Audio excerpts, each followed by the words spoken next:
So today we are hosting our new event on the impact of COVID-19 on the global tech. And today we have three parts in our today's session. We'll start with a panel discussion, how the COVID-19 pandemic influences the industries where people travel less and meet online, work remotely, switch to ed tech, changing many industries' paradigms in a new reality. And today I have the following investors in our panel. It's Tim Anakin, Managing Director at the Digital Capital Management. Also Ben Jen, CEO and angel investor at Ben Jen Holdings.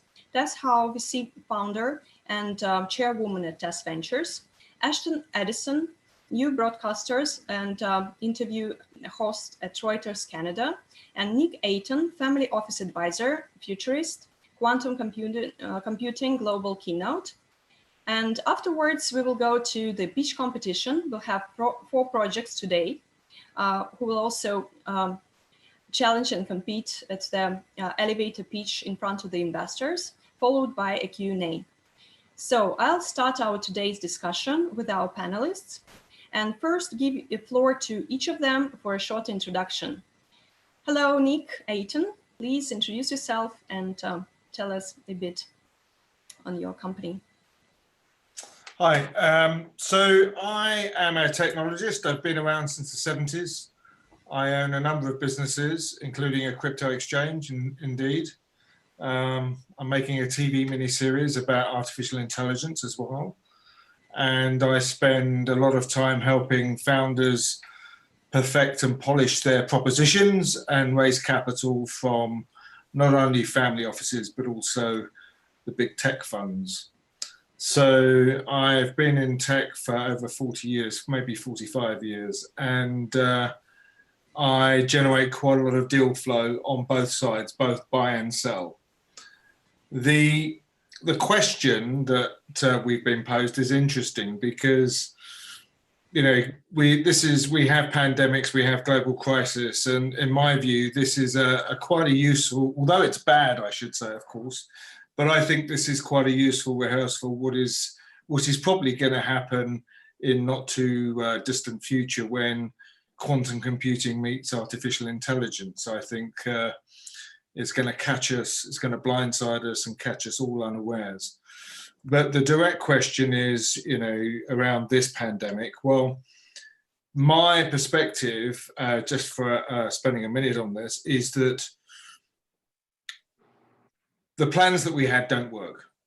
The plans that we think we had don't work. The nature of work, the nature of how organizations have been affected has fundamentally shifted.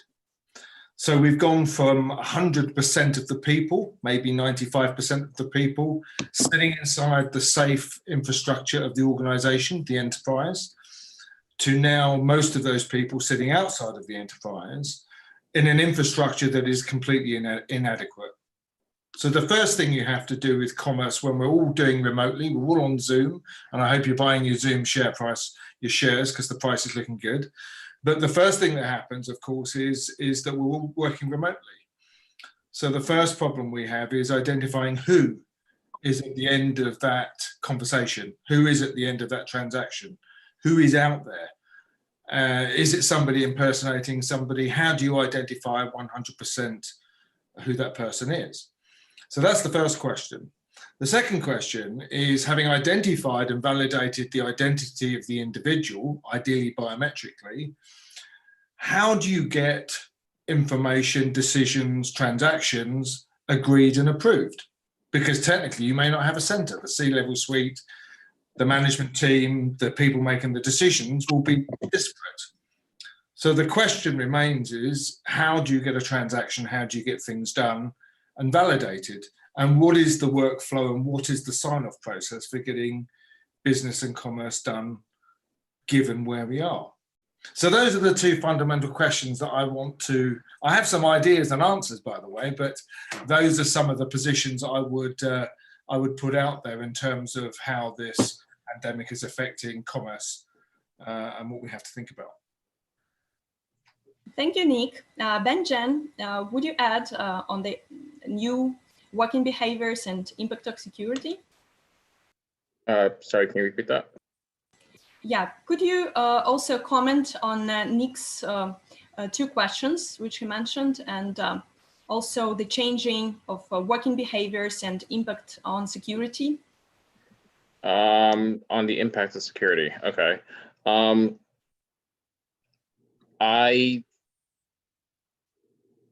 Sorry, I am not used to attending a live event.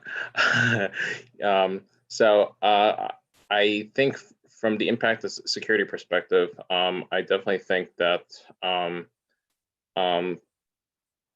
sorry, to reiterate, your question was regarding the impact of security that remote workers have, or that? Yes, so lots of industries are changing paradigms, and most people, they also go to remote education, ed tech, right? Sure. And changing patterns in all the different other segments. And Nick also mentioned a couple of questions which he finds vital for today in the impact of the current pandemic period. Would you also briefly introduce yourself for our larger audiences and just highlight the key issues you find important in the current situation? Of course. So my name is Ben. I am New York City based. I am an investor in I'm very industry agnostic with my investments. I do invest in earlier stage startups, typically from pre-seed, seed to Series A. I do some secondary investments, but mostly in early stage tech startups. So regarding Nick's question, I think that, well, in regards to your question as well, regarding the impact on ed tech. So I work with a lot of younger people in high school and in college as well. And definitely a lot of schools were not prepared for the shift to, online and remote education. So I think it's a mix of having the right infrastructure as well, because a lot of schools in more rural areas aren't set up as well. But a lot of schools have shifted to using Zoom, shifted to using Blackboard, shifted to using a lot of online learning management platforms, or Google Classroom for that matter, in a relatively short period of time. And I mean, you can definitely tell that there are some schools that are able to get a lot of the curriculum online, and a lot of people were able to shift some of their shift a lot of the they're able to shift a lot of the classes online and shift a lot of the classwork online as well. Sorry, I'm not speaking that well today. And a lot, and and just like employers are struggling with distance distance tech, just like schools, because a lot of the employers they haven't necessarily adapted, or they weren't created to have as many of their employees work remotely. A lot of employers are set up to have office workers come in and work. But with the emergence of tech like Slack, Zoom, and a lot of different conferencing platforms, and Microsoft Teams, it's definitely made things a little bit easier. But it's still no real substitute, I guess, for having people come in and work in person. Thank you so much, Ben. And Team Anakin, would you like to address a couple of issues you find important as well, and starting with a brief introduction? Thank you. Briefly, I was longstanding fiat investor running investment funds, and got invited to start or to manage an investment fund in the crypto space in 2013, which was supposedly the first crypto fund in history. Did that for a while, learned about Bitcoin. Initially, I thought it was the dumbest thing I had ever heard of. Did a lot of research into things like tulips and other stuff, and decided, okay, maybe it's not so stupid. had a fund focused on Eastern Europe. И там, когда я этим занимался, я жил в Москве долго. Sorry about that. And decided to shut that fund down because I didn't like the direction Russia was taking. This is before Ukraine and everything. So I got out at the last good time. And rather than shutting my fund down, I converted it into a crypto trading fund. So thereby starting what is supposedly the first crypto trading fund in history. So that's my crypto background. My non-crypto background, I'm actually the asset manager for a medium-sized Southern California trust and family office, which does no crypto. So I have very strongly one foot in the crypto camp and one foot in the non-crypto camp. In answer to some of the previous issues, I'm going to be a bit provocative. I don't think that fundamentally much is going to change at all. The human beings have an amazingly short memory. Generally, that's a survival trait, so it's a good thing. But there's no fundamental shift that's going to happen here. The world will rubber band back basically to where it was before. There's no reason in the vast majority of industries to change anything because this was a highly unusual event. Hopefully, we'll have better medical responses put into place should something like this occur again. But to me, it's absolutely nonsensical to do massive rearranging, either in terms of organization, in terms of workflow, in terms of infrastructure for something that maybe is not a complete black swan event, but is certainly close to that. So the last thing I'll say is I had an interesting observation in terms of what markets do during a crisis. And I'd love to hear people's reaction to this. I've run this off my team and it seems to work. And that is when a crisis happens, let me back up. When there is no crisis, markets look out 6 to 12 months. Fiat markets do that. Crypto markets have a shorter time horizon, but they're looking out whatever period there is that is in under normal circumstances. In a crisis, and I haven't seen this written anyplace, but I'm not sure it's an idea unique to me. There are very, very few unique ideas out there. But when a crisis happens, the vision gets shorter. So what you saw 3 weeks ago, for instance, in fiat markets, is that the markets were looking about a week or 10 days out. I mean, their vision went from whatever it is, right, 12 months down to a very, very short period of time. Probably weeks, maybe even days for a little while the panic set in. And I'm talking more equities markets than bond markets, although the same thing happened to a lesser degree on bond markets. And then as soon as there's any light at the end of the tunnel, vision starts to go out again. So this weekend was a fascinating illustration of that. First of all, you had these big drops on Monday because people were 3 Mondays in a row because people were absorbing weekend news. And this is true in the fiat market and the crypto market too, because suddenly crypto and fiat markets correlate almost to 100%. Never happened before. Everyone's getting short. They're reacting to Monday. Monday it plunges. They start actually thinking with their forebrain instead of their hindbrain come Tuesday morning, and the markets shoot back up again. They recover almost everything they recovered. Crypto markets included, although the recoveries were less correlated. And now over this past weekend was fascinating. You had lots of bad news. We had 1 million on Thursday, 1 million cases. Initially over the weekend, you have Spain, Italy, the UK, and the United States all setting records for both cases and deaths.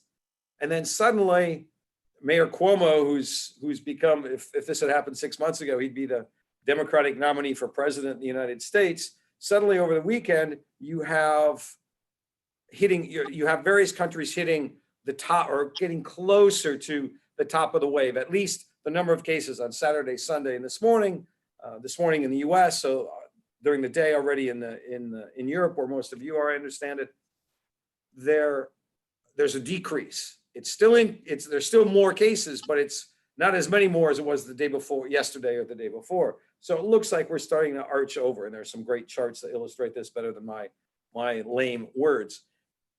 Pardon me. And so what you end up with is that happens on Sunday, and suddenly the markets are looking out, oh, it's over.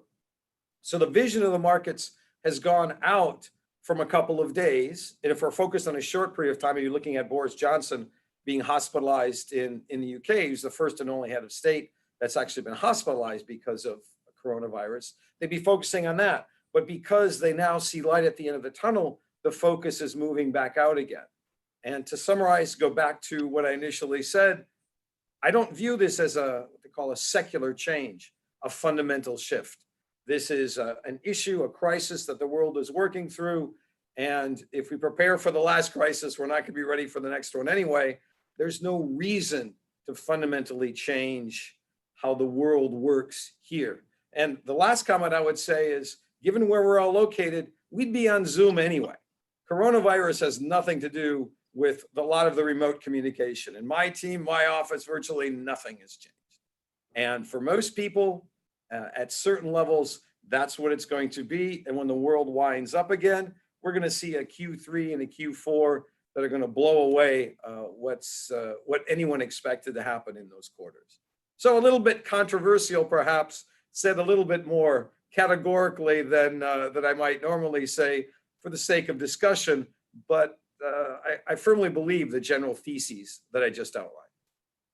Okay, great team. Thank you for the fundamental note and your observations. And Ashton, would you share your views? How do you see the situation? Do you see anything controversial as team did, or what are your views on the current state of things? Thank you so much, Nadia. Let me start with a brief introduction of myself involved in the blockchain industry, specifically in events, which have had a major shift so far. In 2017, I started Event Chain, which is a blockchain secured event ticketing platform, looking to solve the counterfeiting issues and manage ticket scalping on the secondary market using smart contracts.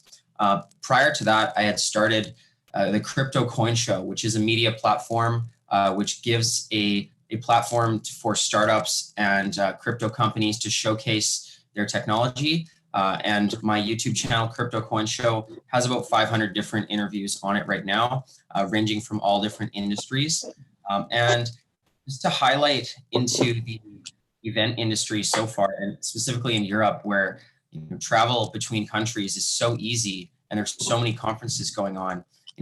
Tim mentioned that he believes everything will go back to normal. But when this crisis is over, but I foresee that definitely there will be a question in the back of event organizers' minds specifically is how many events should we move some of our events into virtual events and keep them there? And I think because it was a growing trend, but now with everyone forced to move into virtual events, I can foresee some companies still, a lot of people really want those in-person events, and they're very hard to replicate that experience of being face-to-face on a networking floor, or seeing somebody pitch live and seeing the body language that they have, often speaks more than being able to see them through a Zoom. But I do see that many companies will see the cost savings of the reduced expenses for travel, and even just with working for commuting. A lot of companies that were forced to go online, when the company owners see the cost savings, once they can ramp their revenue back up, when we're back in great economic times, they might want to keep that cost savings of some of the overhead that they had, where maybe not all team meetings need to be meetings. Maybe some meetings can be calls, and maybe some calls can be emails. And I think the increase of this Zoom technology is definitely going to affect some companies in the long term. Some might decide that their weekly meetings have now turned into Zoom calls, and that saves time and money on that side. I think for event organizers that are doing virtual events, they definitely need to make sure that people are still interacting and engaged in the events. Can be hard to replicate when people also have 5 screens in front of them, and they easily have the ability to minimize the Zoom window and turn down the volume. The commitment to going to events with all the distractions here may make it a little harder. But I think that at least Zoom so far, as Nick said, Zoom is doing incredible. They're at a $45 billion valuation practically right now. And with the breakout rooms and being able to do networking, I think part of that will definitely stay. And at the same time, I think it's great to look at competitors to Zoom for virtual working, because there are other companies that have, a 10 times smaller valuation, which could easily grow to that of Zoom as well. And I think throughout Europe, a lot of people will be using this software. And at the same time, I know he touched at the very beginning on security, and I think on privacy as well. Is good to note that with the increased use of technology for communication, and we're not communicating in person, everything is being recorded on the internet, through your phone, through your messages, and it doesn't come without privacy concerns as well. I know Zoom's had a little bit of scrutiny for their technology, and now that every school, every meeting, every event is on Zoom, it's good to know that you should consider that everything you say isn't private anymore, because there's always technology that's recording, and this event's going to be up on the internet for all time to see. And as long as people are conscious of that and they're okay with that, then that's good. I think it's just great to have people on the same level of understanding. Hey, Ashton, don't you think most of those trends were happening anyway? I definitely think that they were happening anyway. And this is sort of like just the trigger that forced everybody to move into that area.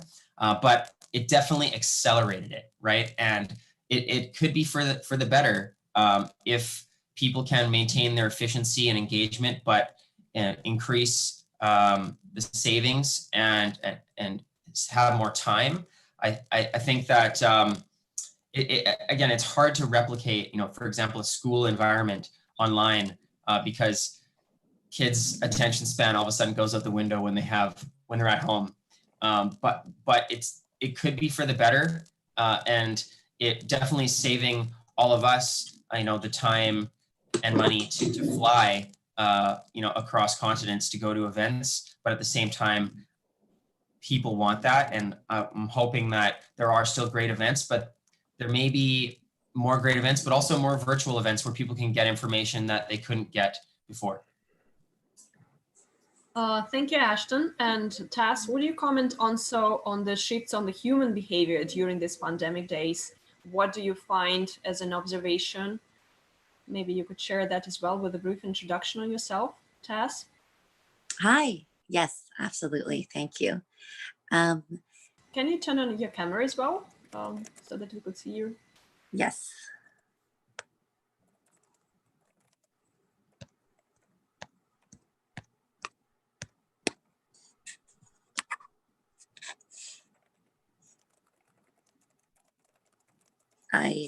Sorry about that.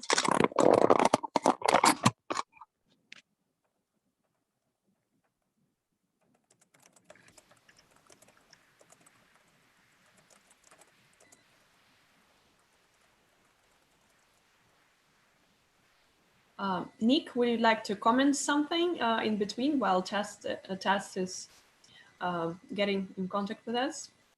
Yeah, I guess so. I mean, it's very interesting, isn't it, that we've spoken a lot about Zoom, this platform, which is fundamentally, not secure, and it's possible to, assume somebody else's identity. Do we really know you're there? It's that kind of thing. And it's not secure communications, and the internet wasn't designed to be secure anyway.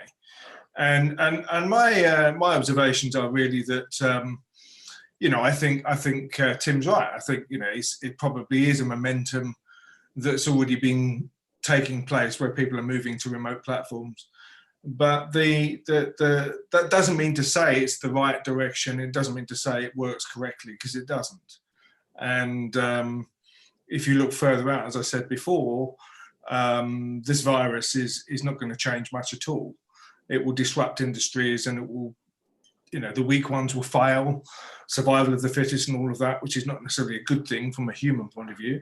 But I think generally speaking, the bigger concern that I have is is what lies ahead, and it's the malware viruses, it's the next generation of sandworm, it's the NotPetya virus. You know, what happens next when it's quantum enabled, and that will make this look like a tea party. Just a few thoughts. Perfect. Thank you so much, Nick and Tess. Would you comment on maybe some observation on the human behavior? What could this pandemic bring us to in terms of circumstances and maybe the impact on that? Thank you. With a brief intro, on yourself. Thank you. Really appreciate it. Thank you for everyone's time. So I'm Tess Venture. This is a venture that I founded and started. The key background that I think is relevant when investors help and identify great startups and great technology is an operating background as a founder. So I was very fortunate that I was able to identify a startup that I wanted to do very early in undergrad, and was able to gain the experience throughout that process of going through university, and then ultimately was being able to have a good exit. That led me to my path to Silicon Valley, where I spent some time at Stanford, 2 years there, and focusing on cultivating relationships that allow me to be mentored by some of the top VCs, and also a lot of the great ecosystem there. So with that said, I wanted to have the combination to pay it forward for other startups, and was able to really invest actively and be proactive in helping accelerate the startups and the founders' journey throughout the growth process. Very early stage is what I focus on, and be able to help them throughout their growth cycle in terms of securing true clients, and also down the road, next round of funding through great intros to global investor sets, institutional funding, family office, to angels.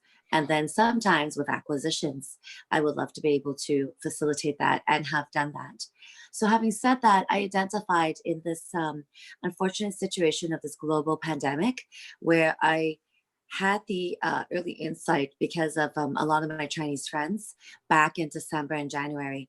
So that gave me a head start into looking at what potentially the startups and founders that was in my ecosystem of what I said maybe they should already start identifying and transitioning, which obviously was a lot of remote distributed work.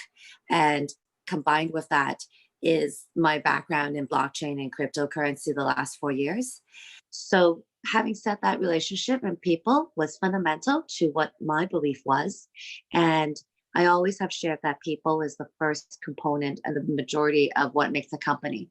That's why relationship was something between friends, between peers, between startup co-founders was already identified and valued in my circle. So that led us to a lot of the being able to access the health and the mental health of team members. So I've already shared that a lot of my fortunate Stanford friends had already started health startups that focus on mental health. And in this anxiety period, that definitely was highly utilized by various people accessing various mental health startups. And that also led to obviously, legal tech startups of a rise in that. And also obviously in this case, what makes a person happy is their personal life, which is relationship management of their own personal life. So a founder's relationship in my due diligence process was always a component that it was ideal if they had a supportive other half, whether that is a relationship they're in or a marriage. And that's something that I ask founders to always think about, and how to make sure they have a good balance.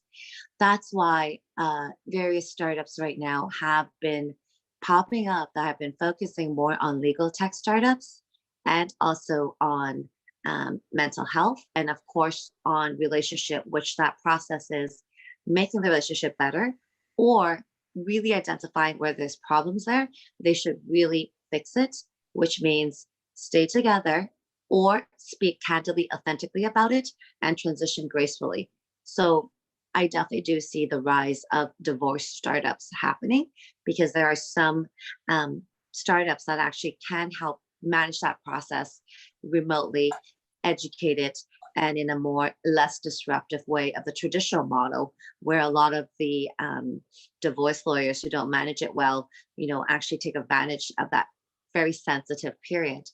And I think to be a successful founder, all of that component is important. And on my venture capital friends side, we have seen definitely a lot more, I would say, deal flow and startups and entrepreneurs that either have pivoted or they have launched the startups that they always have wanted to. So in the last 1 month, globally, I have seen various startups that have already asked for advice or asked for, funding that related to this aspect. And largely, a lot of my Stanford friends actually have started startups in mental health, and some focusing on relationship management.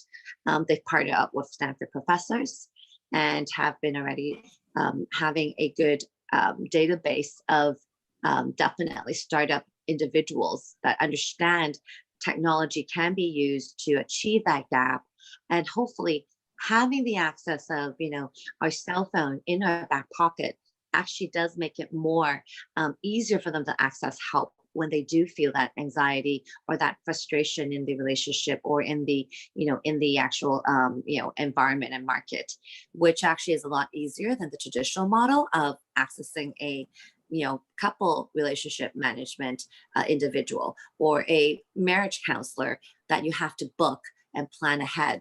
So I really believe that technology enables relationships and also the for sure the marriage component to be better. And that is truly just having couples that are now isolated in this period where they're forced to really identify these situations, or if they don't and they continue to keep that pressure on, it eventually will blow up. So that's why, unfortunately, with coronavirus and this forced isolation, which is needed for society to be safer and to hopefully make the world a lot safer, they are forced to actually identify and look at these situations carefully. And I definitely would recommend that with this extended period of FaceTime, families, couples, relationships should really utilize these remote access online services so that they can really go through and evaluate how they can for sure increase the best practice of the relationship in terms of really having a balance and look, and maybe have these professionals guide them through that process using some of these startups. I personally do believe there's huge benefit in it. And unfortunately, the rise of divorce may happen because sometimes in this isolation, this pressure where they emotionally probably are not ready for a divorce, but they actually do want it. And they just do it yourself, go online, or they say things that they don't mean. So unfortunately, that will happen. However, the divorce market, actually the addressable market is about $50 billion market, or 60 billion even. And it is clear that society may have to redefine marriage first, so that individuals can actually not fall into the structure of what the traditional concept of marriage and divorce is. So I think a lot of these startups is going to help guide us through all of this. So that's how I feel we can see the benefits and some of the negatives and costs and benefits of what will happen in this forced isolation period. Okay, thank you very much, Tess. So, team, what would be your conclusion out of the whole spread of today's views, and some of you maybe considered contradictory or fundamental, and Tess also addressed some human nature response to the current pandemic, closing up in home offices for all. So what would be your final conclusion? Well, I'm not a divorce lawyer, and I'm not a marriage counselor, so I'll stay away from that. Personally, I love spending more time with my family. It's been awesome. My overall conclusion is essentially what I said before, and probably is reflected best in the question I asked Ashton, because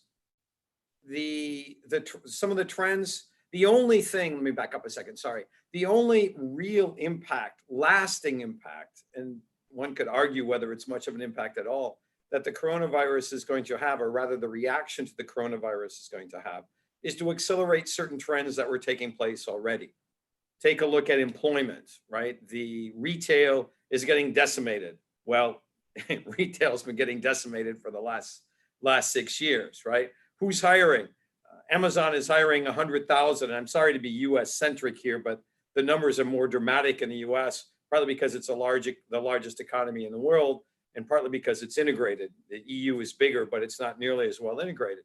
So Amazon hires 100,000. CVS hires 50,000. Who else is hiring? Walmart is hiring 50,000.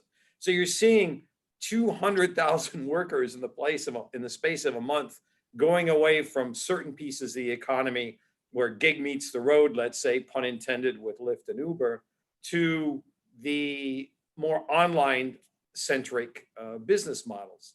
In terms of cutting costs and other things that Ashton, for instance, referred to, happening already. Does it heighten certain concerns like Nick referred to? Absolutely. If we're more dependent on remote working, then security should have a higher premium placed on it. You have Zoom bombing now, which comes out of the blue, right? Which is why we had to log in with an access code on Zoom. But I'm sorry, security is always a wrestling match, right? Hackers come up with another way of doing something, then there's another defense, and it's just like wrestling: move, counter move, move, counter move. That was going on before. So I really don't see a lasting effect of this there, other than accelerating certain trends that were taking place already. Thank you so much, team. And we go to our second panel, which would be represented by our startup companies. And the first elevator pitch is from Stanislav Zavershinsky, CEO and co-founder of Comtrade. Are you ready, Stanislav? Yeah. Hi. Okay, so go ahead. You have 5 minutes. Okay. Just a second. I share presentation.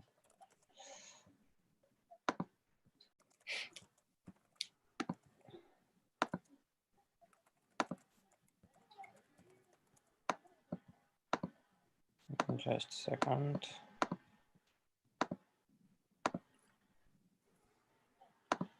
Do you see it?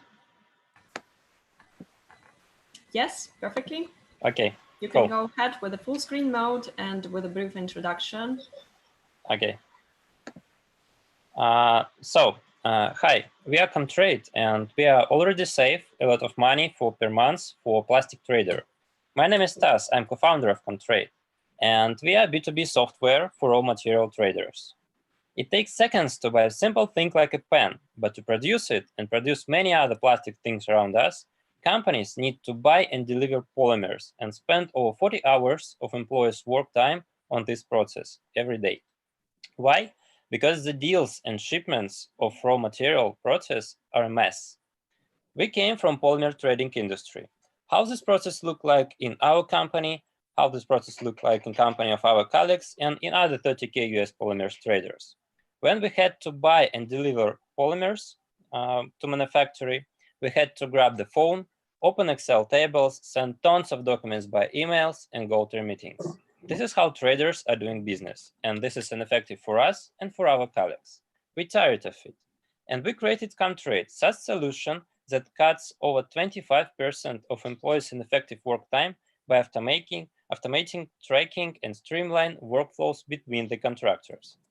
We calculate that it saves over $1,000 per deal. An average trading company on the market makes over 50 deals monthly, so we can provide monthly savings over $50,000 for each company. For this, we charge $1,000 in monthly subscription for a basic product, and we will go deeply in automation of the business. It's cheaper than big enterprise CRM systems, and our product is specifically designed for the polymer trading industry. There are some specific of the polymers. The market is very huge, but it is very interconnected. We go to the market through our network and affiliate partnership program because our solution fully works between the contractors.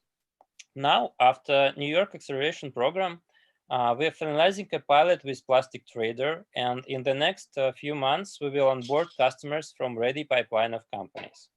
We are looking for pre-seed round of $100K for finishing 7 more pilots in target market and reach over 75K annual revenue. Then in the next autumn, we will go on seed round. We are targeting on a distributed ecosystem of fully automated raw material trading process. With this core technology, we can go to another related market of commodities like oil products, metals, and grains, and also we can launch marketplace for our clients. With this product, our exit strategy is acquiring by big enterprise software, or we can be a public offering. My partner owns a commodity trading company and has a Morgan Stanley background and market network. My experience is IT management in big technological company and launching startup. We engaged a strong advisory board of experienced commodity players from US, Russian, and global markets. So thank you very much. My name is Stas. I'm co-founder of Comtrade, and welcome on board of Hustle Technologies for Commodity Hustlers. Thank you, Stanislav. And dear all, the judges and investors, keep your Q&A ready after we hear all the projects. And our next project is Giorgio Guidetti, CTO and founder of Habits. Thank you. Thank you.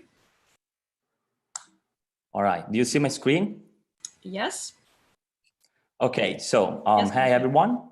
I'm Giorgio Guidetti, and I'm the CTO and founder at Habits. And Habits is the world's first augmented reality fashion commerce powered by blockchain. So the idea underlying Habits was born in late 2017 when it was announced on the WWDC stage that the next years would have been focused on the augmented reality. In that moment, we realized that AR technology could have been applied with tremendous advantages to the fashion industry.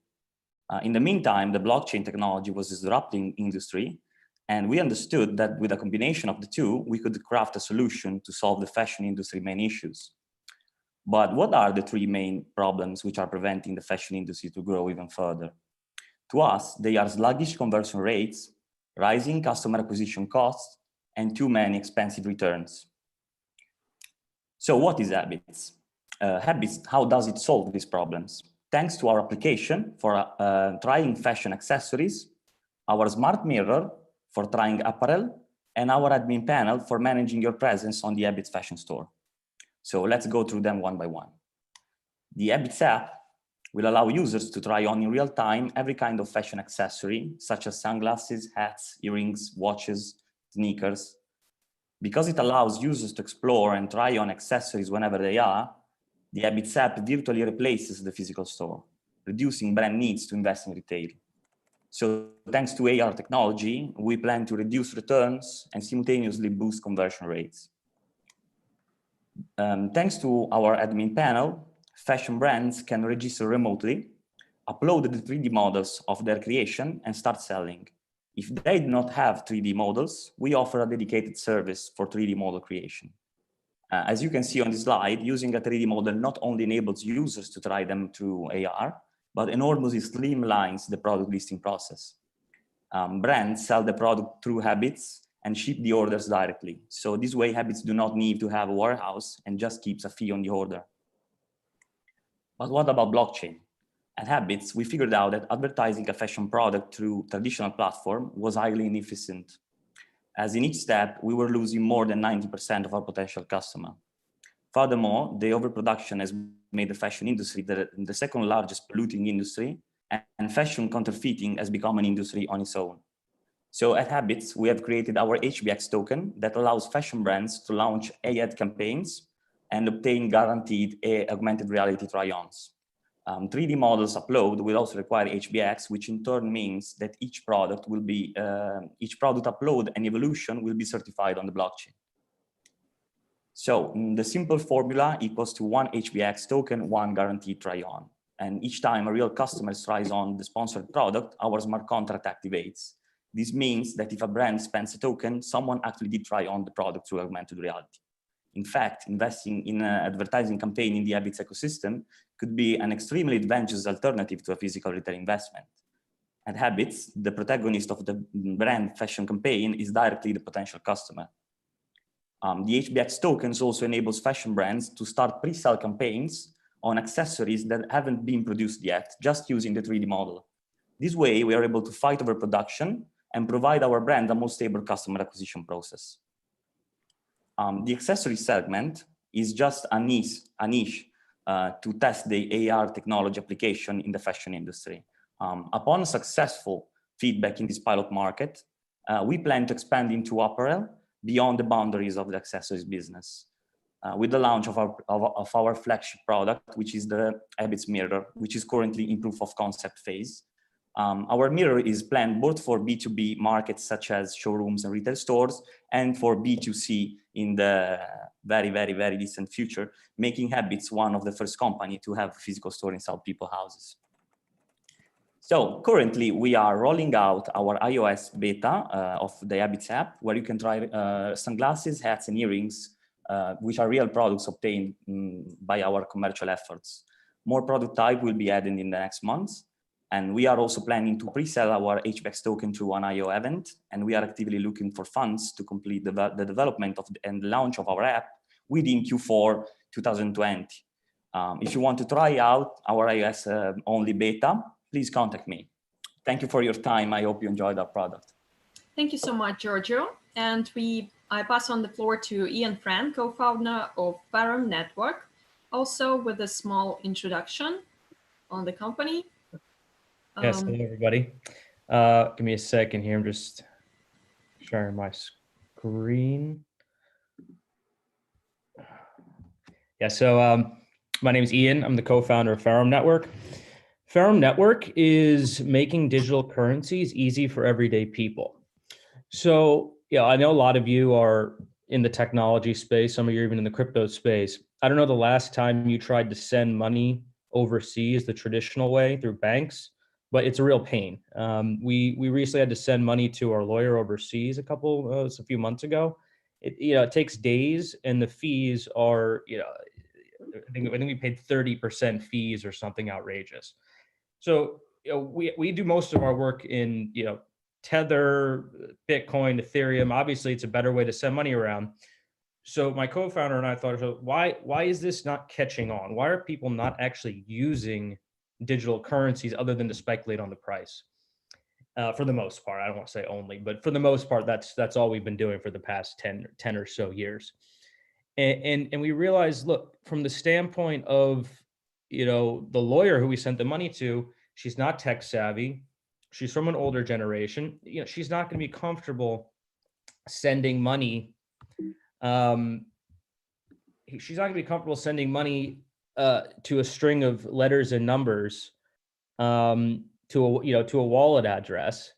She's not going to be comfortable being the custodian of her own money. Her own backstop, writing down a seed phrase and storing it in the drawer.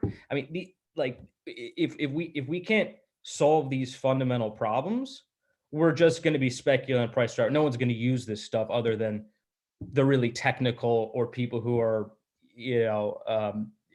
willing to take a lot of risks.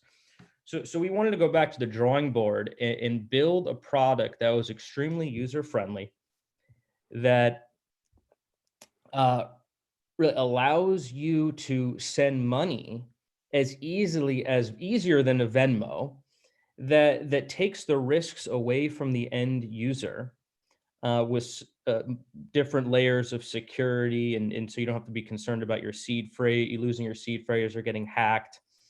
And at the same time, not having to turn over all your privacy and give all the control to a company like Coinbase that then reports all your transactions to the IRS.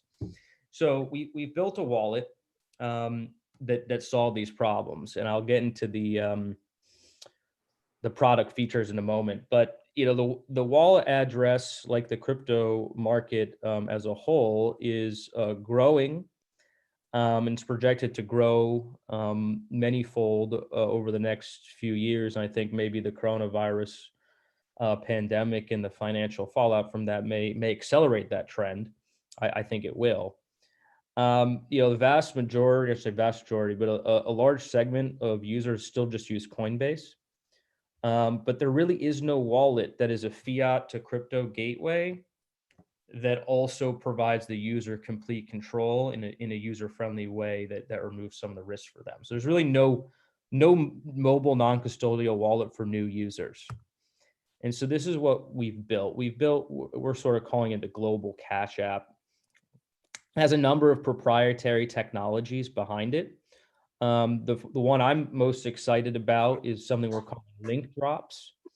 Basically, this allows you to send any digital currency using a link. So you just generate the link within the app and then copy and paste that into email, Facebook, Telegram, WhatsApp, really any chat app you can now send money in. So you don't need to, the recipient doesn't need to send you your wallet address and then you send the money. You can actually send money to someone who's never ever heard of cryptocurrencies before, and you can send it to their WhatsApp. So that I'm really excited about that feature. I think it has a possibility of bringing a lot more people into this world of crypto. I talked about a little about security risk and hacks. That's something that I think a lot of people are concerned about, rightfully so. So we've built some more proprietary technology that basically works with Google Cloud and allows you to back up your seed phrase and private keys in such a way that if you make a mistake or if you get hacked, you can still recover your money, and yet we as a company can't access any of your information. And the third thing that I think makes this wallet unique compared to some of the other non-custodial wallets is the fact that it will connect with over 20 fiat currencies around the world, starting with the USD and the euro, and then expanding out from there. And we already have a fiat to crypto exchange in Africa that we launched in June 2019. That's been growing pretty well. It's going to be connected to that as well. And that actually has a bank card with it. So the vision is ultimately to have a bank card connected to your Unifier wallet. We're in talks with Visa now. Hopefully we can get that done. And so not only be able to send crypto, buy it, sell it, but you'll also be able to spend it anywhere, right? So the idea is to actually be able to use this stuff, not just speculate on the price. There's a few different ways we can make money, buying and selling each transaction. Every time someone buys and sells crypto with fiat, we can move that fee around. Debit cards, we already are selling debit cards to the African product, so we're just going to roll that out for the global product. And then listing fees, there's projects already in the pipeline they're interested in listing on the wallet. Another thing I'm really excited about is the early response we got from the community. We really just started marketing this product about a month ago. And last week started the first marketing campaign. And within a couple of days, we got 150,000 people on the wait list. Many of them were fakes, so we cut it down after the program cut it down to the real people. It's 75, probably about 80,000 people now on the wait list for the product. We already had 3,000 on the African app that's growing as well. And we have a number of listing partners ready to go. I touched a bit on Coinbase, which is obviously the biggest player in this space in terms of sort of a user-friendly, fiat gateway wallet. But again, they have all your information. You're trusting them not to run away with your money, which obviously haven't done yet. But they also report all your transactions to the IRS. So, you just got to sort of ask yourself, do you want to relinquish that level of control and that level of privacy to a centralized entity? And isn't that sort of antithetical to cryptocurrencies to begin with? And there's a number of other big wallet players out there, none of which have this link drop technology, though, which again, I think could really change the way we send money around, because you don't need to send there's no wallet address needed anymore. You just send it using a link. And I'm sort of glad the panel here was talking about coronavirus and the impact on industries. I think it's going to have a positive impact in terms of adoption of cryptocurrencies. Obviously the US just printed a bunch of money. I think inflation is probably inevitable. Hyperinflation might be inevitable for some of those, less strong economies out there. You see, the research of Bitcoin going up, halvings coming up. I think people are going to be looking for an alternative form of money, but they need to be given the tools to make themselves comfortable with it. And so from my standpoint, I think the timing is good for a product like this. My background is in law. I was lawyer, big law firms in New York for many years, and then co-founded the blockchain practice team. My co-founder, who's sort of the brains of the operation, is senior engineer, Amazon, Microsoft, Bloomberg. He's PhD. He's pretty smart guy. And we have a whole other, this is just a small segment of the team. We've been at this for almost 2 years. And I also want to point out Jermaine, who's in Nigeria, running the exchange there. Yeah, Ian, your 5 minutes is far over, so please. Oh, I'm sorry. We're not really raising a round right now. We did an ICO last year. We raised over $1 million. We're very frugal. But if people do want to invest, that's the valuation we talked about. I sort of had to slap this deck together quickly after you invited me. And okay, that's all I have. Thank you.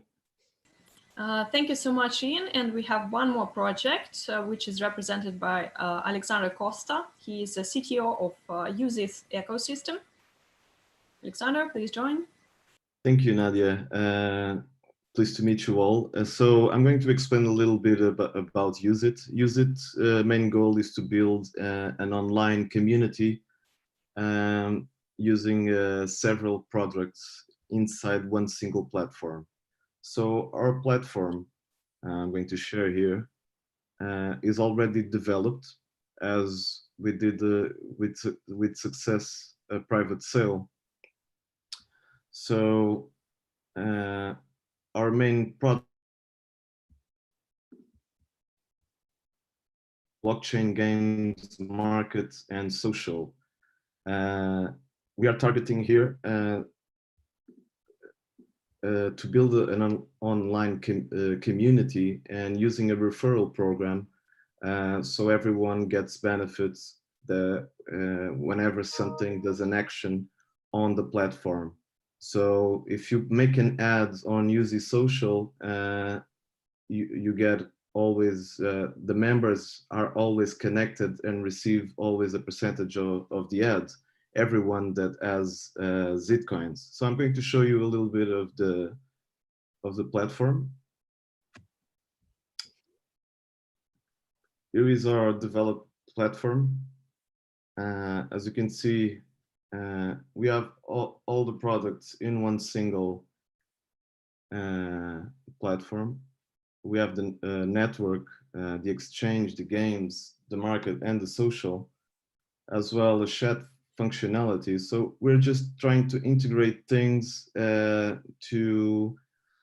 for all the users connect whatever the place they are. Some are playing games, some are on the exchange, some are sharing something on social, and we have developed this UI from scratch, and we can switch from social to, for example, the exchange, and keep chatting with our, keep messaging with everyone on our chat. We are integrating as well our avatar system in our main dashboard.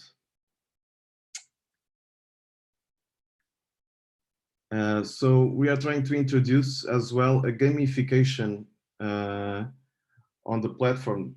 So it keeps the platform a little bit interactive. So we are creating, so every step that you do on the platform, you receive an experience level. So for example, you do an ad, you receive an experience. And if you do something on the exchange as well, if you post things on UZ,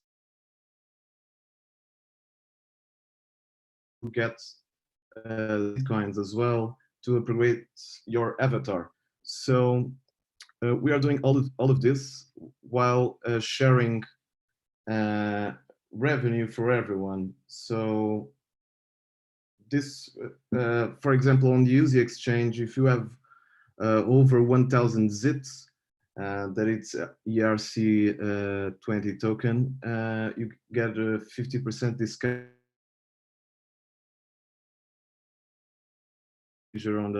on the crypto industry in regards of using this our own coin to get benefits, as well on using social and games. So for the blockchain games, you always receive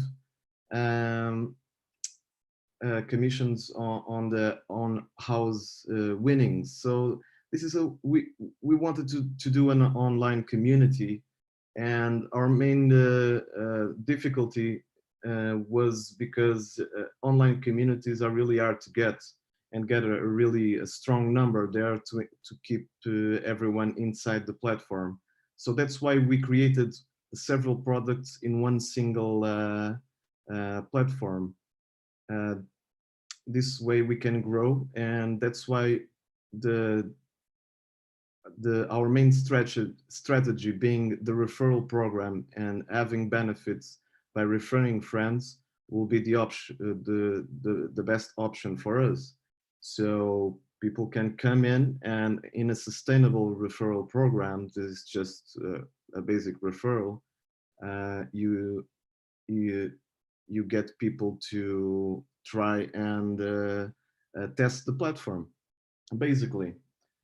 We also are creating some new apps. We created as a Pokemon Go, but instead of Pokemon Go, it's ZitGo.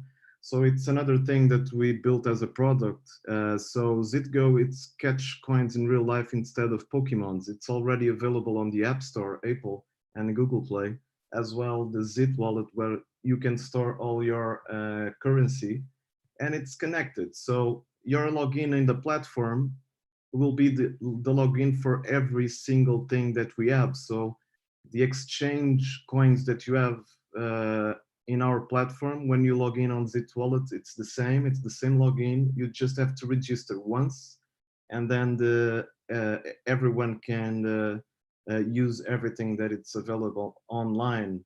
So this is mainly what we're trying to achieve, and we are updating right now our website to start our official ICO, so we can upgrade all of these products. So the main thing is this. And just one last thing is we are using as a Zitcoin as well as a shareholder type of token, as we are trying to make everything open and in smart contracts, so everyone can see the real winnings of the platform, and then it's distributed by Zitcoin. So if you have more Zitcoins, the more you receive, and that's it. That's how we are trying to market, and that's Zitcoin basically. A coin to help us build an online community with one single ecosystem. Thank you. Thank you so much. So now we are going to our Q&A session, and I will introduce you two of our judges who will also join our investor panel. And one of them is Ibrahim Alkurd, a founding partner of Lavalier Capital Management. And could you briefly also introduce yourself, Ibrahim, and say a couple of words on the performance of our today's teams? Sure. Hi, guys. Thank you for pitching. Thanks for everyone that's watching. So my name is Ibrahim Alkurd. I'm the CEO of Newmine and also one of the founding partners of Lavalier Capital Management. We are a cryptocurrency hedge fund based out of Palm Beach in Florida. We mainly do digital asset investments, cryptocurrency investments. In Q4 of 2019, we were actually the top performing cryptocurrency hedge fund in the industry. I think overall, really good on the pitching. I particularly liked, I made some notes because there's a lot to remember, but I particularly liked Habits and Firm. I think your both projects are genuinely going out there to fix a genuine problem.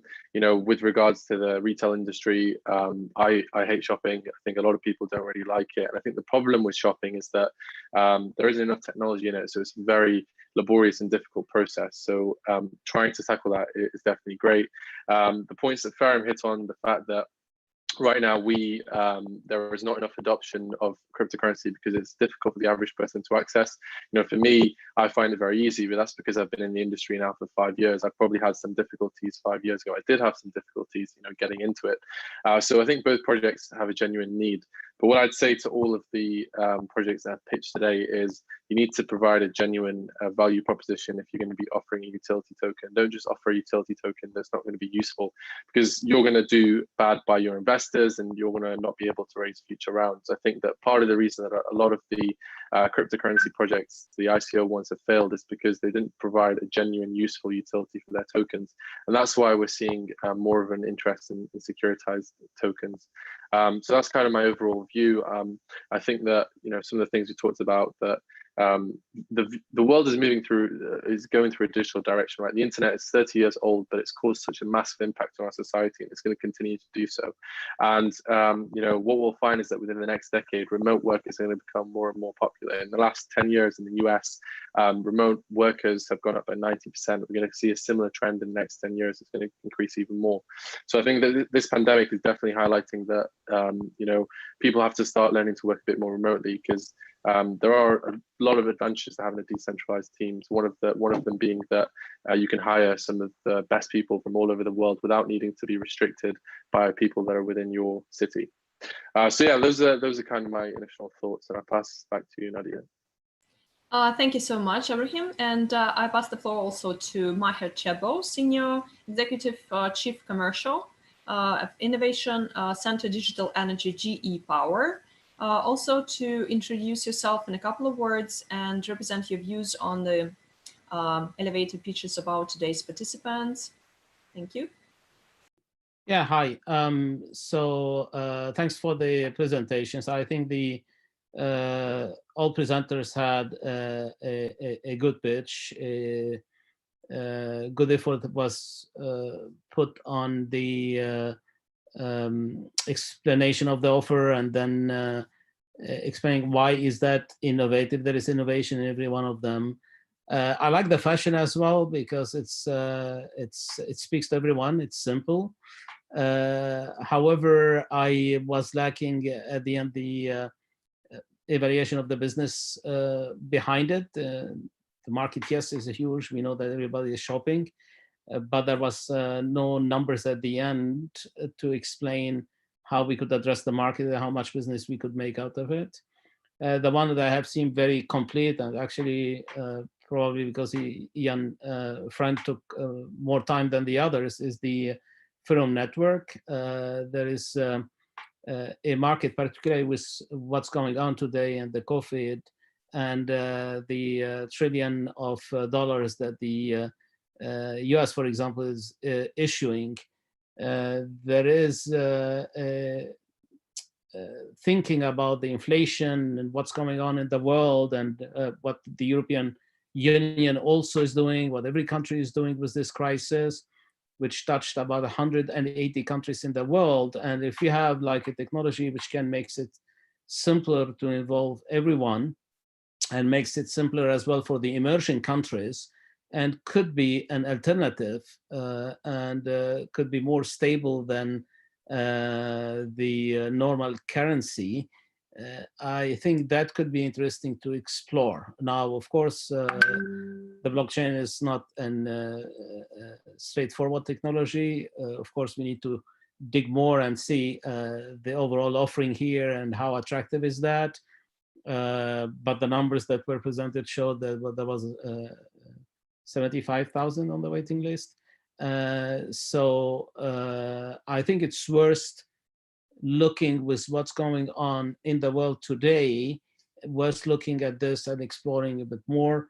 I understood that the business doesn't require even fundraising, but in case they could get the support that was mentioned at the end, which is not millions they are talking about. Thank you.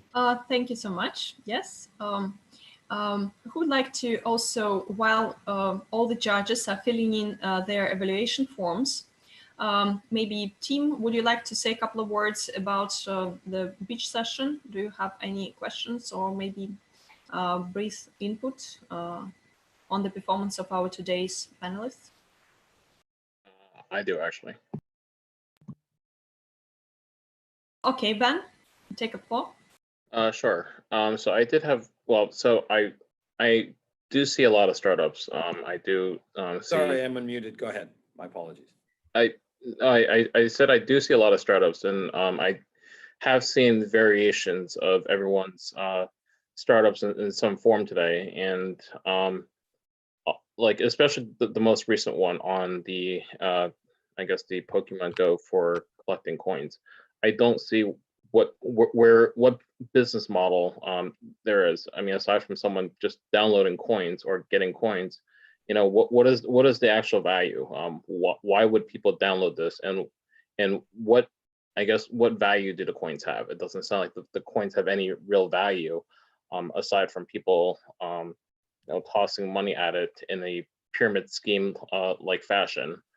And then the one specifically on the AR fashion platform, there are so many different AR fashion apps out there. I know Zara has launched something similar for, within within their store for their customers, and I'm guessing, I'm just trying to understand what the value proposition is for a lot of these companies. I just don't see how it's different from you know, from a lot of what's currently out there. The difference between Habits and the Zara application you were talking about earlier is that Zara is a single brand e-tailer and retailer. So they can translate into 3D models their own products, and they sell their own products. Habits is pointed towards independent designers, which have zero opportunity to emerge in this very, very big ocean, which is the multi-brand e-commerces. And right now, there are very, very few tools for independent designers that want to go digital, go 100% 3D. And that's what Habits is designed for. So our value proposition is more shifted through independent designers and a small team which want to validate the possibility to launch their own e-commerce or to launch their own fashion startup. And we help them build their online presence. We help them create their 3D models, and we help them obtain their visibility in our own platform.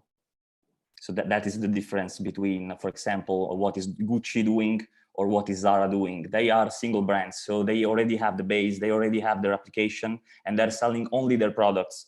So Habits is more for selling other people products, which are small teams and independent designers.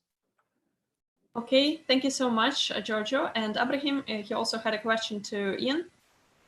Yeah, so Ian, my question is, obviously there's been a lot of money pumped into the market, you know, billions of dollars. There's a lot of very wealthy companies, well, you know, Coinbase, etc., Binance, etc. Why do you think that they have not been very successful in increasing the ease of adoption of cryptocurrency by the average retail buyer? Yeah, I think that's a good question. I mean, they obviously do have massive war chests, and Coinbase is doing its part in terms of education. And, you know, you can take courses that reward you in tokens if you learn about the ecosystem and things of that nature. And their apps are user friendly. I mean, but I still think they're missing a few key components. One, those two entities you talked about are just that, they're entities. You are trusting them. That's not the real ethos. That's not the goal, I think, of this ecosystem. Ultimately, we want people to be the custodians of their own money. But the non-custodial wallets that have been built thus far, I think, are far too technically challenging, and they put far too much risk on the end user. So, I mean, look, Coinbase, Binance, they're going to be there. And they're going to be pushing the industry forward. And obviously what CZ and Brian Armstrong do, I salute those guys. But they have a bit of a different business model. I think they're taking the industry in a direction that I'm not sure we want it to go. You know, do we want in 5 years from now the only two companies to be Coinbase and Binance? Or do we want some options out there? We want to give users control of their money. So, you know, it's going to be interesting to see where things go the next few years. I hope it sort of moves away from the direction of those two sucking up all the oxygen out of the room. but we'll see. I mean, we launched in Africa, and then CZ came to Nigeria, 4 months later. I mean, they're everywhere. They're doing everything. So it's tough. There's no doubt about it. But I still think there's room for a number of different competitors out there, and we're trying to offer our unique value proposition. And so far, our community and our users are I think, appreciating what we do. Okay, thank you very much, Ian. We have all the evaluation forms completed already, so maybe a couple of words from Tim and Nick, also to summarize the story. Yeah, a couple of thoughts, just general thoughts on all of the presentations, from substance and form. First of all, I understand language is to some extent a barrier, but reading something to an audience is not compelling, so don't. Secondly, I'd reinforce what a couple of the other commentators have said. We're all capitalists here. We may have a libertarian bent, some of us, right? But we're all capitalists here. So you have to really explain why someone should put money in your project. Ultimately, it's to make more. It always is. To make more in the short term, to make more in the long term. So if you're marketing a utility token, what is driving price formation?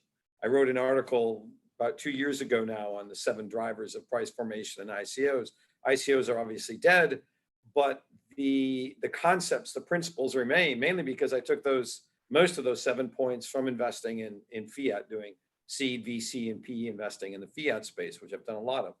So you should focus less in your presentation on what you're doing, and I don't mean to say you should explain it. I just mean people get involved, and this is what we're doing, this is our team, this is what we're producing, this is the problem. That's nice, right? And it's also fairly obvious. But if you're really going to do a persuasive presentation, you need to do the presentation and look at it from the point of view of the person you're giving the presentation to.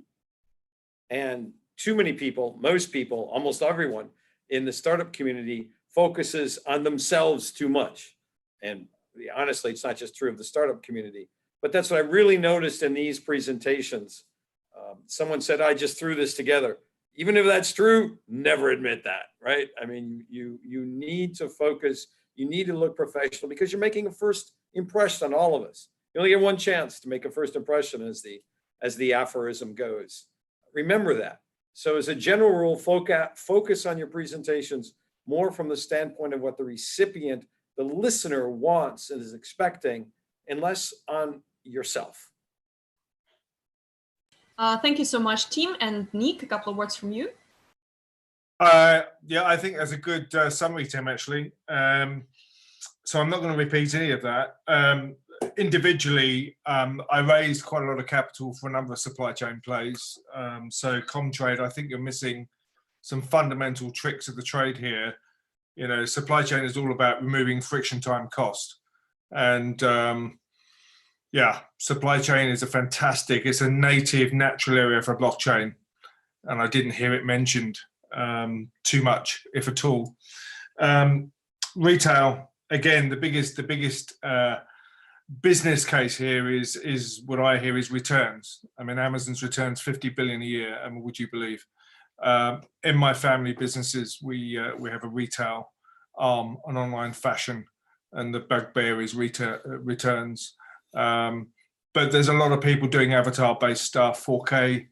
A lot of people like shopping, a lot of people hate shopping, and we're being pushed to the periphery now, aren't we? So I didn't really get, the HBX token, and why you need it actually is fundamentally. Ferrum, I own an exchange. We do 20 currencies. We trade gold, which is a gold token, which is issued by the US Mint. So it's a currency. We've got 80 billion in liquidity. Liquidity is the lifeblood of anything to do with wallets. We get involved with hot and cold wallets. We get involved in custody. We work globally. I don't see anything unique about what you're doing, I'm afraid. And it's a very challenging area, and you need money services license left, right, and center. You need permissions to do things, and you're moving into some I hope you've got good lawyers to advise you.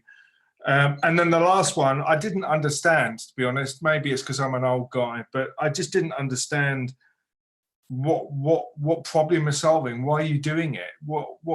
Who wins? Who loses? What's the opportunity? So yeah, I know you've only got 5 minutes, and as Tim said, and listen to what Tim said, is why should we put capital into you? What problem you're solving? What's the solution? But people get comfort from momentum and traction. Are you where are you in the market, and what progress are you making? A lot of you mentioned about proof of concepts, MVPs.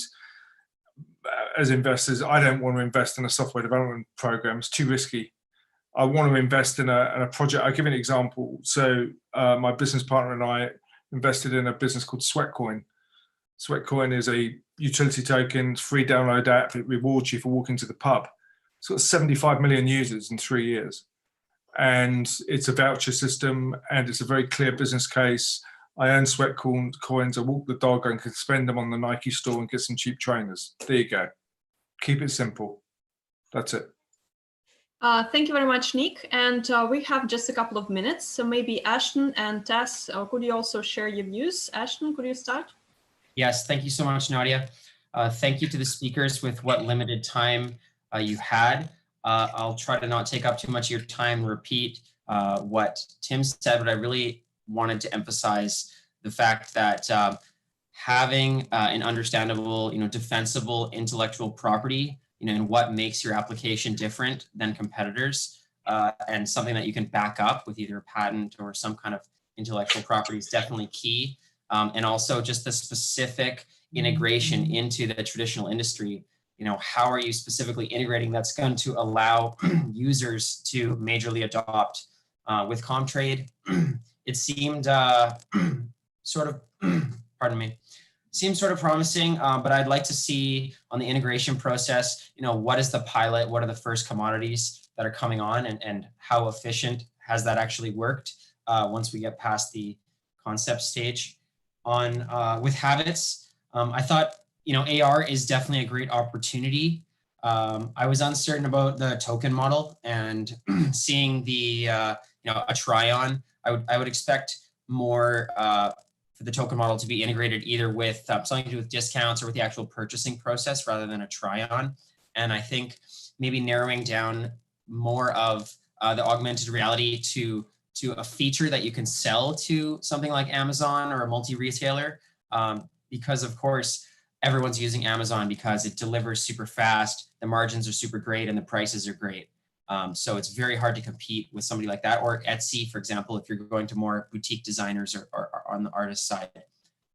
Ferrum Network, I really do like the ability to transfer through the links, although it's not really a defensible IP, it's more of a feature.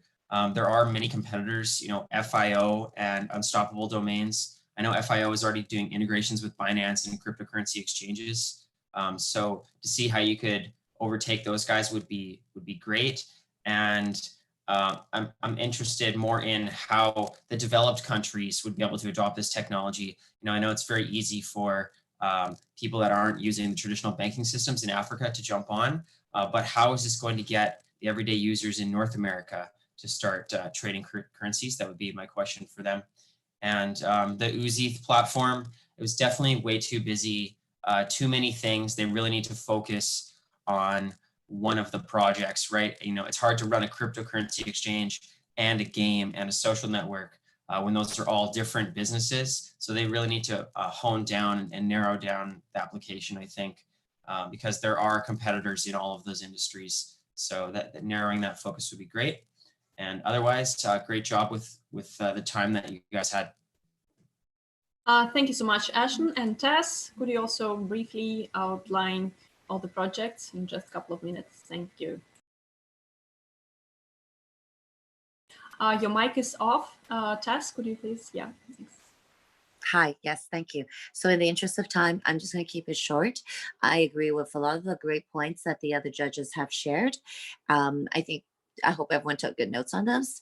Having said that, though, I understand that it's a 5-minute pitch and everyone's trying their best. So I'm just going to take another side of this where I think it is important that we all try to solve the pain points of things that we care about and what is our domain expertise.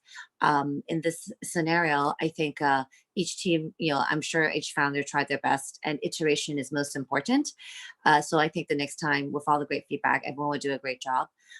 For me personally, I really believe fintech was something that I always invested in, and that was what I was investing in equity before blockchain cryptocurrency really was able to come into the world.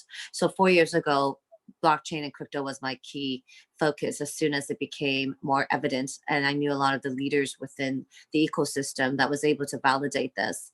And DeFi products is absolutely, a very big focus that the world needs to look at, and that's the best, right now, one of the best startup and area for entrepreneurs to disrupt, which blockchain essentially is technology at the intersection of technology, meaning Wall Street.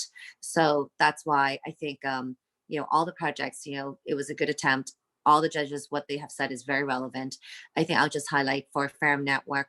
I think while it is hard what you're doing and what the company is doing, but I think if we think about fundamentally why blockchain has not picked up like the way internet has, is because of the barrier for mass adoption. So I really would love to encourage more founders to try and solve pain points in that area. And I think, everyone's contributing to it. So Ferrum Network is trying, I think, for your team, you're trying your best to come up with the lock address concept. I agree, it is a feature more than defensibility, but the products of being able to roll out something that's easier in the hands of consumers, where you try to build something within the ecosystem that gets there, is important. So right now there's already over obviously a dozen different what they call debit cards that are on the market, namely 10x, MOEC, obviously you said Coinbase, and also of course Binance is rolling out something too, and Revolut has done a great job. So a company that's from UK, everyone's trying their approach, and I think definitely being in the emerging market is very needed right now, because I also focus on Latin America and also Southeast Asia and a little bit in Africa. So that's where fintech is probably going to be first tested with blockchain and crypto. So I encourage definitely to continue to iterate, continue to look to see how you can help with mass adoption and making it user friendly for people to be able to actually purchase crypto, which is the fiat gateway, fiat to crypto gateway, which is so continuously as an investor, I'm looking for teams that can really come up with real tangible solutions for this. So definitely, I think, Ferrum Network and all the other teams, keep doing what you're doing. I definitely wanted to leave this on a positive note for everyone. Thank you so much, Tess. And we have our winner already. So the first place goes to Giorgio Guidetti, Chief Technology Officer, founder of Habits. So big applause to you. Thank you. Thank you very much. Yeah. And the second place is Ian Friend, co-founder of Ferrum Network. Thank you. Big applause to you as well. And so this is the end of our today's panel discussion. And you can exchange contacts and ask your further questions through Yelena, our host for today. And if investors still have questions to you and are interested in your projects, they will contact you directly through Yelena. Thank you very much to all. If anybody would like to say a couple of farewell words, maybe some of your associations to today's topics, discussions in 1 or 2 words. What comes up to your mind as a metaphor for today? Nick? I think this is a good format, and I know that you're going to be running several of these. And I do also know that pitching in 5 minutes is very, very hard when you're put on the spot. But it's you need to do more of these. Just practice, practice, practice. It is enjoyable. You do get used to it. You've got some good people on this call. Also, the follow-up's important. So yeah, I think it's a good session. Thank you, team. Learning to unmute more rapidly here. No, I think it's a good general discussion. Again, I would like to see perhaps a bit more, no, I'd definitely like to see more direct points and a good summary of, particularly in terms of the investment cases, why invest? Perfect. Just one word association from Ashton. I think Nick and Tim said it well. Just keep going and keep, the more that you do, the more pitches you do, the more you can refine it. If you can just do it for friends and family, or do it for your colleagues and mock pitches, I think you can nail down 5 minutes is perfect. Investors are short on time, and a 5-minute pitch, the perfect 5-minute pitch can be perfected. It just takes grinding it out. Really, it's the only way to do it. Thank you, everybody. Thank you. Yeah, Ben? Yeah, the only thing that I really have to add is I think a lot of the pitches still need a lot of work. I think a lot of the pitches, I think practice makes perfect. Practicing with, attending other pitch events, a lot of them have gone virtual because of the coronavirus. So there's no shortage of events that you can attend and pitch to. You'll definitely get a lot of different feedback from a diverse group of people. So I highly encourage all of you to keep working on your pitches. Thank you, Ben. Maher? So I think this is a good exercise, even if we do it face-to-face in a physical meeting. When it's really quick, it's always challenging to pass the point. My advice is 3 things. Is first, understand who is the audience. Second is make it very simple in presenting and go straight to the point. 1, 2, 3. Why is that different? Where is the business? Where is the market? And 3 is always keep improving. The follow-up and improving and getting in new ideas every time you present it is really key. Thank you very much. And Tess, just a word from you. Thank you. I would like to conclude with saying that while this, this chaos is the new normal, and with all chaos comes opportunities. So everyone should keep doing what they're doing. And I think bringing on great advisors or utilizing your advisors and practice with them, help them get it down to something that you feel really proud of and actually feel if you were an investor, you would actually invest in, even if it's a 5-minute pitch, even if it's a 30-second pitch. I absolutely always say to my founders is have your 30-second pitch ready, because it is an elevator pitch. Sometimes you just have one shot to get a meeting. So practice that and, ask other people for feedback, iterate it in private, and then definitely do the public pitches. Good luck, everyone. Thank you so much. Thank you, everybody, for being with us tonight. And we'll keep on with this format. Get ready, all the participants. And thank you very much, our judges and investors, for being with us and training our projects, being more in sharp communication with you and being straight to the point. And now for all the projects and investors, you can get in touch directly if you have any more interest to each other, and if there are any questions you didn't ask during the Q&A. Thank you very much, and good luck, everybody. Stay healthy. Bye-bye. Thanks, Nadia. Well done. Thank you. Thanks, Nadia. Bye-bye. Thank you very much. Thank you. Bye. Thank you. Bye.